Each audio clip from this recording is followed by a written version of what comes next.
Hey, hey, hey, everybody. It is Karla Silver. I've got to do a couple of things on my computer as per usual. Oh, I just said one of my pet peeves because it isn't as per, it's just per. It's something I learned right as I got out of college. I was proofing one of my job. I worked for a tiny little company that no one had ever heard of at the time called MTV. And I was in the PR department, which dates me. I was in the PR department. My job was to proof press releases, which was actually a lot of fun, but a lot of drudgery. If any of you have ever done any kind of proofing, you actually slowly read stuff to each other. So it would be, I bought a painted brush, period, double space, in Florida, F capital, Florida, dot, period. We would just reach, we would do everything very, very slowly like that. But I learned that it is not as per, it is per.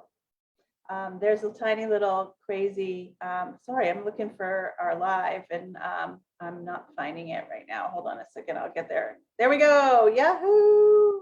And I'll turn my audio off and go back to you guys. Hey, say hi in the chat. Hey, Nancy, I see you. Say hello, Ramona, Lori, Robin. Good to see all of you guys. We've got a bunch of people from our Top Producer Mastermind here today. And I thought I would just take a few moments. First of all, how's everyone's summer?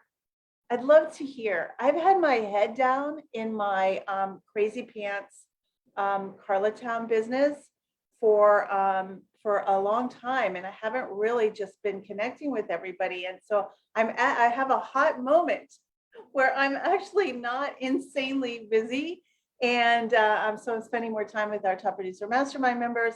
And I love to hear how your summers are going. Hey, Cheryl. Hey, Margaret, Robin, Nancy. Nancy says her summer is going wonderfully. Is that a legacy from your time up in the Northeast? That's kind of a Northeast accent. Hey, Arlene. Yeah, it isn't a zillion degrees here at this hot moment, but it is hot. It's 96 according to my computer, which actually is not hot. I know that might sound really weird. So a couple of things that let me know. Oh, Patricia, hello from Sweden. Good to see you. We were thinking of spending some time in Sweden and in the Netherlands and maybe Norway in late September. I don't know if it's cold there. It's probably cold there already. Robin said she's having the best summer ever. So I want to, before I get started on consistency, I know this is recorded and it'll stay inside of Clever Marketers forever. However, I want to talk a little bit about something that's happening right now. I haven't come out and said this, but I really, really, really want every single last person that is hearing my voice to hear me and to understand the following. So, a couple of things. The busiest, most fruitful time to market your business is 2 times a year. Now, obviously, all year long, you need to be moving your business forward. You need to be doing what you need to do. But there are 2 times a year where recruiting is super easy. Like everybody is looking, and it's super easy to anybody that you've nurtured along the way to convert them into a business builder. And that is September and January. Now there's all kinds of, obviously recruiting happens all year round, but those are the time of year that it's pineapple season. Have anybody, everybody know what pineapple season is? It just means that it's harvest season. I don't want to go into the whole story because I'm going to be here forever if I do, but it means that it is harvest season, that people are looking to make changes, especially in January, but September is coming up. And so I want to urge any of you, and I'm sure that is absolutely none of you that are listening to my voice, that are maybe thinking, I'm going to slack off a little bit for the summer. I'm going to take my pedal off of the gas. And I urge you not to do that for 100 million reasons, primarily because what you sow right now, the seeds that you plant right now, the list that you build right now, the connections that you make right now, those things will be much easier to harvest in January. And if you keep your business going, and if you keep planting those seeds and enthusiastically sharing the stories that you have, the value that you have, the content that you have, and building your list and building your visibility all through the summertime. Now, of course, as Nancy said, I want to echo the fact that you want to do that all year, but now is even more valuable for my second reason.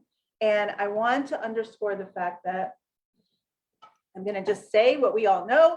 There's a ton of uncertainty in the world. There's a looming recession. There are financial shortages, all this crazy stuff that is happening in the world.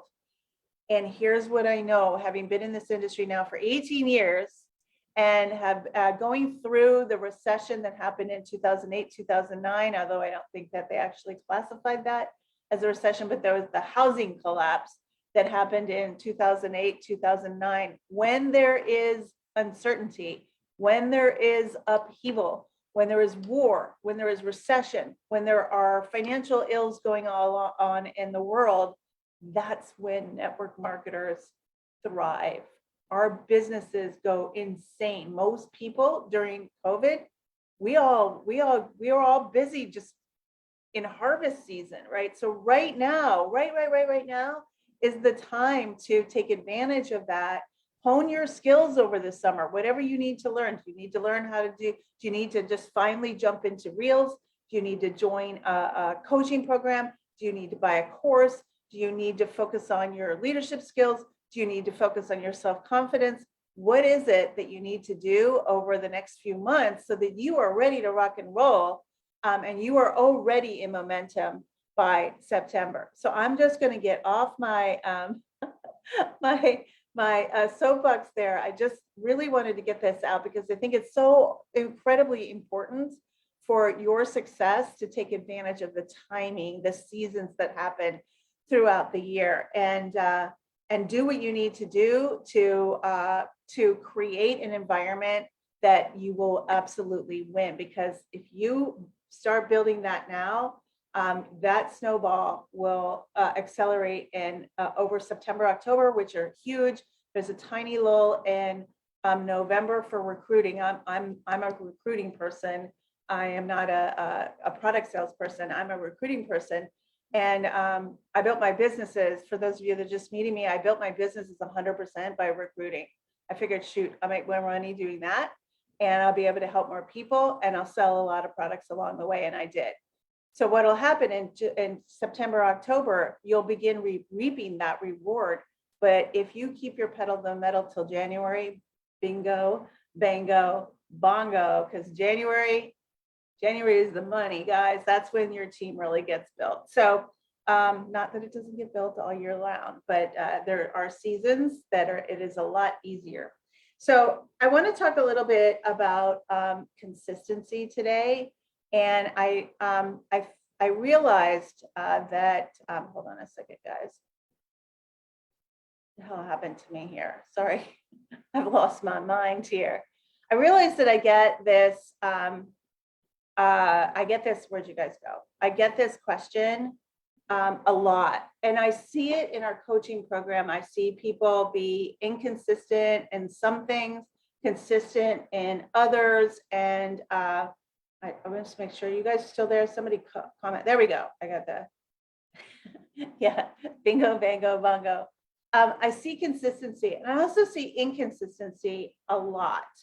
And I've done a lot of study on this. I've examined myself because there are places in my business, in my life, where I am insanely consistent, like insanely consistent. And there are places in my life where I am not. And over the last few days, as I've been thinking about what I want to communicate to you guys and how I want to communicate this, and I'm thinking about the places where I am in integrity, I'm being consistent, and the places where I am not integrity, I'm being consistent, and why those things happen and what happens internally in a person. As we know from working with our coaching programs, there's a couple of things that are super obvious to me that might not be obvious to you, that are the, I don't want to say the cure for inconsistency, because it's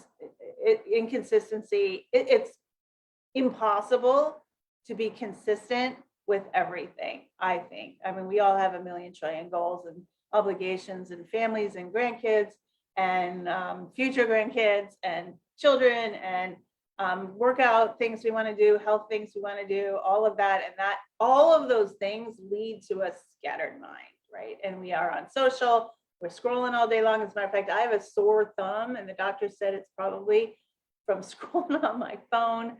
I just want to go through a couple of things today that I felt were super important that might help you if you're struggling with inconsistency in any area of your business. Candy says she struggles with setting a consistent daily action list for my business that's realistic and that she will stick to. So she procrastinates on getting one set. Yeah, I know. Okay, so here is a couple things that I wanted to say. So first of all, consistency is everything. Would you agree? Put a 1 in the chat if you agree. If you don't post regularly, your reach will go down. You're telling all the socials, whether it's TikTok, Instagram, Facebook, whatever, that you're not serious. Therefore, they're not going to be serious about sharing your content. You're not consistent in posting on social. You're telling your followers and your prospects and your family or anybody that's watching you on social that you are inconsistent. Therefore, you're not serious about what you are doing. Therefore, you are not necessarily a great partner, right? So a person to work with. If you're, and of course, if you're not posting, you're not telling your potential customers anything, right? You have no hope of reaching anyone on social doing that. If you don't, for those of you that are building your email list, even if you have one person on your email list, if you're not emailing regularly, your trust gets eroded. They will think you're not seriously, or even worse, which happens all the time, especially if you're a new marketer, you're sending an email, a couple of emails after they get on your list, and then you stop for a few weeks, and then you send an email and they don't know who you are, right? They don't remember who this chick is. Like, why is this person emailing me? And guess what? They unsubscribe. You don't get results. If you're not consistent in your exercise program, I'm going to talk about that in a second. Exercise program, you won't reach your health goals if you're not consistent. Loving on your kids and your husband and your spouse and your whatever, you're not consistent with that. Guess what?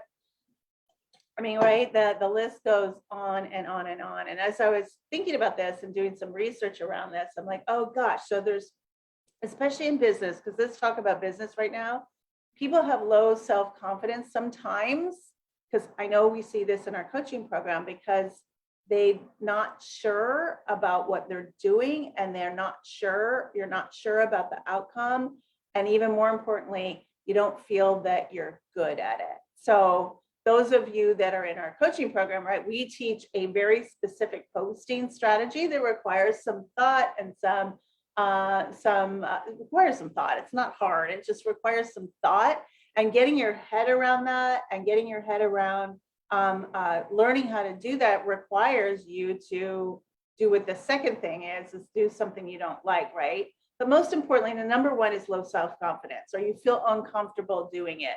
You're in fear about doing something. Maybe you're in fear about writing that to-do list, or maybe you're in fear about making that offer post or reaching out to somebody, right? Everybody's going to feel that, right? That's scary, right? Because you don't know what's going to happen. Your mind, your enemy, right? Your mind is going to make up all these reasons why you shouldn't do it, because it's outside of your comfort zone. But here is what I realized a long time ago, is that I realized that I'm going to have to suck at something until I don't. So I just put on my dunce cap or my happy hat or my jokester hat, and I go and do it with a good attitude, a good energy, a good idea, expecting that I'm going to fail. Like, I'm going to fail until I don't, right? I'm gonna get over that. I'm gonna say, oh, right, I'm gonna find out all the ways not to do this, even though Karla's told me exactly how to do this. I'm gonna work through that because my mentor told me one time that success does not take time. It does not take time. It takes courage. And so when you have that low self-confidence, your brain is going to continually think of reasons why you shouldn't do that thing because you're going to feel something negative if you fail. So if you turn that around as much as you possibly can, because I am at least, we're always in a fight with our brains. If we're with what our brains tell us I can't do, if you just say, hey, I'm going to suck at this, right? I'm going to do it. I'm going to do it. I'm going to fight. Because guess what? No one is going to hate you. Most people won't see your posts anyway. No one, if they do, they won't remember. All of that stuff will help you gain that self-confidence and that self-trust and be able to harvest those seeds that you plant right now. The other thing that gets in people's way is they're just believe either that they don't like doing something or they don't, they're just never going to be good at something. So first of all, if you feel it somehow subconsciously that you're never going to be good at something, you are not going to ever be good at it, right? So you have to really be thinking like, why is it that I'm thinking these thoughts? This is the work, guys. I can teach you all the things and all the fancy ads to run to get 5 million recruits in your business, but it still comes down to the fights that we have internally and the fights that we don't have, right? Where we're not recognizing that our mind is holding our back, or we're not recognizing where our self-confidence is low because we simply haven't done it enough, or not recognizing that I'm telling myself that I'm not good at something, therefore I'm not going to do it, when in fact, it's a learned skill. So a lot of people don't like writing emails, right?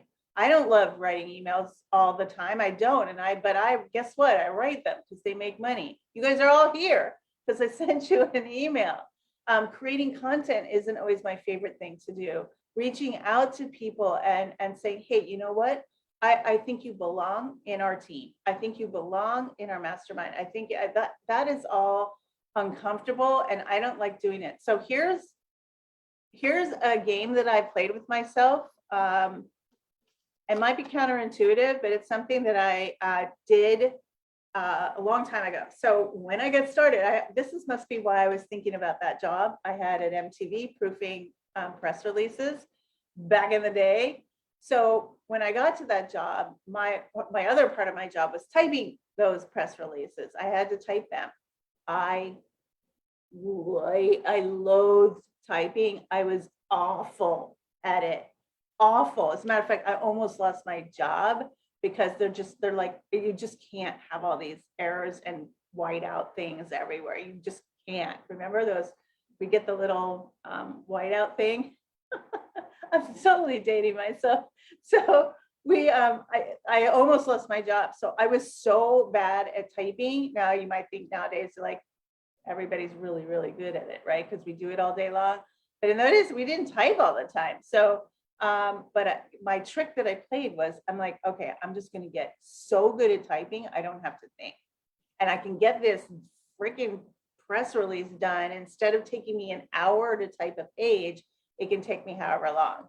And so I got really good at it. When I got into network marketing, I hated marketing, which is kind of crazy because that's what I teach now. I fell in love with it, but I hated it. If I could do anything, and many of you probably feel the exact same thing. How many of you love marketing? Give me a heart or a 2 in the chat, because your job is to market, right? That's what you do. You're a network marketer. So your job is to market, or any entrepreneur, your job is to market your business. That's what you get paid to do. So when I got started, I was like, oh, I freaking hate this marketing thing. I hate doing it. I placed ads from the very beginning. I hated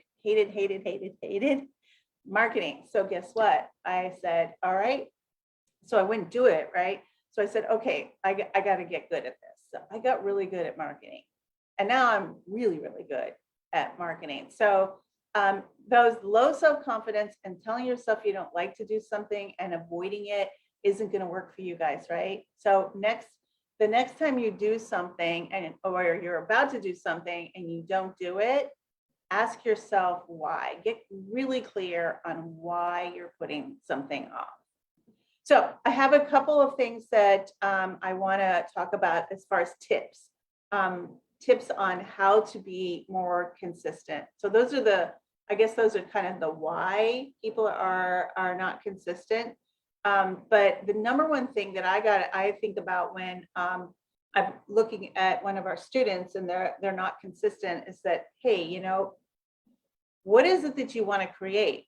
Do you have a vision for yourself? Do you know what you want to do in your business? And do you believe it's going to happen?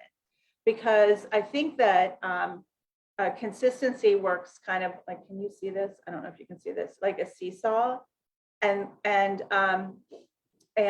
your vision is, can you see that? I don't know. Let's just say this is a seesaw and your vision is on one side. And if your vision is, and your vision is pulling yourself, it's going to put that seesaw down and you will go execute on whatever it is that you want to do, even if it's painful, even if it's not eating that piece of chocolate cake after dinner, even if it's eating a smaller portion of nachos with cheese, whatever it is that you love, fill in the blank. But what do you guys think is on the other end that is stopping you from, that's outweighing your vision? What do you think that is on the other end, weighing on the other side of your vision? What do you think it is? And I really want it I would love to hear in the chat what you think that it might be, because it could be a lot of things. It could be doubt, fear, all that stuff. What do you think it is? It's so important to have a vision, and I'm not talking about your why. It's like I never was a fan of this big thing about why. I'm a fan of having goals and a vision. And if your vision is, I just want to make a couple $100s a month, well, that's a perfectly great vision, but it's a small vision, right? If you don't need that, like desperately need that couple $100s, you're just not going to do the things that are going to drive you and push this other side up, keep the vision side down. Anybody got any ideas? I'm going to tell you in a second, but if you've got a bigger vision that you want to impact people's lives and you want to be able to teach, train, and coach tens of thousands of people in your network marketing business, that is a big goal. Like if you want to make 500K, $1 million, whatever it is, you want to be super clear on what your vision is, because your vision will always outweigh the other side of that seesaw, and that is distractions, other goals, other things that you have to do, and your distractions. We've got Netflix, we've got, I don't know, all the things, Netflix, husbands, families, fitness goals, responsibilities, classes to go to, obligations to do, team meetings. We got stuff all day long, every day, not to mention the giant distraction of all, which is social media. Social media is a huge distraction. Netflix is too. And I'm not telling you that we don't need to do all the things. We need to clean our house. We need to wash our clothes. We need to do all the things, but you can do all those things that you need to do, except for just be focused on your vision, which will pull you. If you ever had a pair of shoes that you wanted to buy at the store, or you walked into a house and you were looking to buy a house and it was like, that was the house, but it was a little bit more money than you had to spend, or those shoes. I know that I don't know what it is with shoes, because I'm barefoot half the time, but with shoes, like I'll see a pair of shoes and I'll be like, oh, I want those, but they're not practical. They're bajillions of dollars, but that vision of whatever it is pulls you. And the next day you go back to Nordstrom's and buy the shoes, or you figured out a way to pay for that house. How many people have done that, right? We've done that. So just make sure that you have a vision that is going to outweigh any of the distractions you possibly have in your life. My vision is so big that I get to work every morning. I'm going to talk about that in a second. So here are my couple of tips. I've got 7 tips for you guys. So grab a pen and piece of paper. Number 1, the easiest and most important, and the one that I disparaged for a bajillion years because I didn't think it worked. I thought it was a big drag, but now I know it works because science tells us it works, is accountability partners. Find a friend, a teammate, somebody, join a coaching program, whatever it is that keeps you on track and accountable to another person to doing your income producing activities. Accountability partners. You want to develop the habits of a successful leader. And the habits as a successful leader are probably very different than the habits that you're dealing with right now. I will tell you, the second thing that I did was getting I don't have this on here, so this is 1.5, was getting my morning routine nailed. Not big fancy morning routine where I meditate for 5 minutes and then I do all that. I just have a morning routine that leads right into getting to work. So when I got started in this industry, I started this habit. I started by showing up. I had my morning routine, had dinner, I had breakfast with Don, and then from 10 to 12, in those days, I had to make prospecting telephone calls. I would make calls from 10 to 12 and from 2 to 4. Those were the times I was making my outbound calls. So if you can get your accountability partner to keep you on track and on what you're doing, and then develop a morning routine, at least for me, a routine that built that habit. And guess what? I did that for 10 years. That building of it, I felt weird. Like there was no day that I took off from prospecting because it just felt bizarre. What was I going to do with myself? Obviously, there's a million other things to do in the world, but just like a runner, somebody that identifies them and sees themselves as a runner, they go out and find other runners to run with, other accountability partners, other teams to run with on the weekends. And they've developed a habit that they just run every day. That's what they do. Our head coach, Carrie Roldan, she's an amazing athlete, an amazing runner, and that's just who she is. So you create habits that feel weird when you don't do them, that you are compelled to do them. And that habit of posting or writing your emails or reaching out or whatever you need to do on social can be helped by accountability partner. Number 2 on my list, I think this is 3, is scheduling. I don't remember who it was. I think it was Karen. I think maybe it's scheduling. If you haven't tuned into one of our goal setting and planning calls, make sure to do that because I share exactly how I plan out my entire week and month.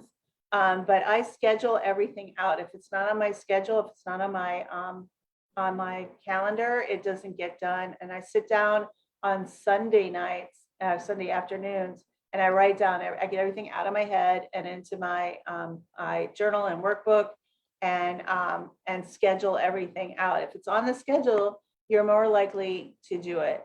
Number 4, I think my list says 3, is picking a game changer. If for those of you that are new, a game changer is just the one thing that will move your business forward right now. Is it learning Facebook ads? Is it putting building a list? What is it that's ongoing, but putting the stuff together that you need to build a list, putting an opt-in page, a lead magnet. What is it that you need to do that will move the needle right now in your business? And I identify one game changer in my business at a time, and I focus on that until it is done. And so that is scheduled out in my calendar because I want to always be adding skills and I'm developing the skills that I have so that I can impact more people. And you do too, right? You want to build your business. Number 4 is build habits, which I already talked about. Number 5 is really, really interesting. I love these. And do a power hour. If it's something that you hate doing, really, or you're nervous about doing, or you low self-confidence that you've been putting off, you aren't consistent in, then schedule a power hour and get it done, right? It's amazing how much that you can get done in an hour. And a power hour for me is an hour or an allocated part, an allocated time length, could be a half an hour, depends on how big the task is. But I'll have put off something for a while, and I'm insanely consistent except for one thing, and I'll tell you at the end. I have I'll schedule a power hour for me, and power hours are just clearing my desk, clearing distractions. I put a blank piece of paper to my right, because as you're working on whatever it is you need to work on, random thoughts will come into your head, like, oh, I should have called Joey back, or I need to make the doctor's appointment for this, or oh, holy heck, blah, blah, blah. Oh, where am I going to go on vacation this year? Like, all this stuff will come into your head. So I just write it down over there, so it's not just, it's out of my head and on a piece of paper, and I can deal with it later. I clear off my my browser and I do the thing. You will be, how many people have done power hours before, where you're not power hours, where you're spending 15 minutes reaching out to people, although you can do that, 20 minutes doing whatever. I love my power hours because it's just, I'll get that blankety, blankety, blankety thing done. Okay. And then the last one is give yourself a congratulations, a mini victory. Celebrate the fact that you posted, or if you're not good with posting, Karen, celebrate the fact that you wrote, give yourself some sort of reward. Karen, celebrate the fact that you wrote out your schedule for the next day. I am not good at that at all. I decided that that wasn't going to work for me, frankly. So if it is something that isn't going to work for you, that you're not consistent and you don't absolutely need it, then let it go. Right? I don't write my schedule out at the end of the day. I do it first thing. I look at my calendar and I write my to-do list in the morning, and I only write what I think I can do. So I'm setting myself up for a win. But the most important part is celebrate. I did it. I had somebody in my team a few years ago. She hated following up. And I'm like, girl, that's where the money is. You're not going to make any money unless you follow up. So she had this, I forget what it was, but she lived in Australia. I can't remember her name, but she had this elaborate reward system set up for her. So after every day when she sat down to do her follow-ups, she put some, I forget if it was chocolate or she couldn't have lunch. Maybe that was it. She couldn't have lunch until she did all of her follow-ups. So what she was doing was a version of habit stacking. So she got, once she did her follow-ups, she could have lunch. And the coolest thing that happened as a result of these like putting off a reward until you finish the task that you've been putting off yourself, she learned to love follow-up. She's like, oh my gosh, now I'm confident at doing it. Now I'm getting results. She ended up being one of the top 10 earners 1 month in our company. I'm getting results. I'm happy, and I actually don't need to do it. I don't need to wait. I don't need to have that gift for myself at the end of lunch.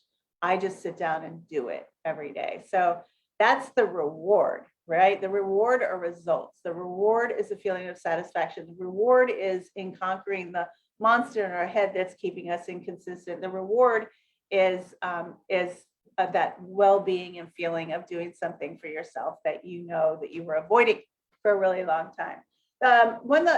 Two last things. So one, I just want to say, if you're trying to do something and you're inconsistent with it for a long time, just ask yourself, do I have to do this? Can I delegate this to someone else? Can I move this to somewhere else on my calendar? Do I really need to do this? Just do that. And then lastly, I just want to tell myself. So I want to share this with you guys. So I have been incredibly inconsistent with moving and exercise. I'm on this health kick. I'm down quite a bit of weight this year, and I'm really pleased with that. I'm pleased with my consistency in my business. I don't have any complaints with any of that. But there's one big area in my life. Well, there's many, but there's one big area in my life that I deserve, right? I deserve to move more. I deserve to whatever. And I've just been having this internal dialogue for months now. Like, why are you not consistent with that? Why are you not doing what you used to do even? Why are you not getting out and walking in the morning? Because I used to love doing that. I've done it for years and years and years. Like, what is going on? What's holding you back? And I realized as I was thinking about this particular live that I'm doing and talking about consistency, is that I should just go take a class. Like, I love Pilates and I love being in classes. So I'm getting myself a class accountability partner. It's a version of an accountability partner. I'm going to go out, find a Pilates studio that I like that isn't a million miles from my house. And I'm going to go out in the evenings and do Pilates. And I will love that. I'm like, oh, there it is. So what I'm doing is I'm doing the accountability piece and the scheduling piece, right? I'm like, the accountability is signing up for that class, and I've got people there in that class, and I'm going to be going to that class. If I paid for that class, I'm going to do it. And also, this is a version of signing up for a coaching program, right? So I'm going to go be in an environment with somebody that knows what the heck they're doing and can coach me. And number three, it's in my schedule. And once something is in my schedule, mostly I do it because I kept putting my walk in the schedule and I wasn't doing it. I'm like, oh man, it's hot out. And I want to just relax this morning. And I was in all my excuses, but I figured out a way around it using the tips and techniques that I shared with you today. So any questions before I run on the rest of the day? It's been awesome being here with you. Let me see if there's scheduled any questions in the chat. Karen says, it's hard because we need to be on social media, promote our business. No, well, you can't avoid social. We don't need to. You can promote your business off social, but it is so much easier if you're on social. So schedule it, Karen. That's a way to stay off. I'm trying to break the habit of getting on social first thing in the morning. Yep, if you don't believe your vision is possible, you need to be around people that believe in you and your vision. Yep, fear of rejection will hold you back from being consistent. All of those are in the fear category for sure. All right, so of course, there will be a replay here, Daphne. This is a Facebook Live, so it will be immediately available once we are done. And it's been awesome being here with you guys today. I hope you've received value. If you have, give me a thank you or something in the chat. If you have any other questions or tips that I've missed, because I'm not the be all end all on consistency. I just spent some time thinking about this and where I'm not consistent in my life, etc. So, all right, my friends, big love from me to you. Go forth, be fruitful, and multiply. Have an amazing week. We'll talk to you soon. Bye, everyone.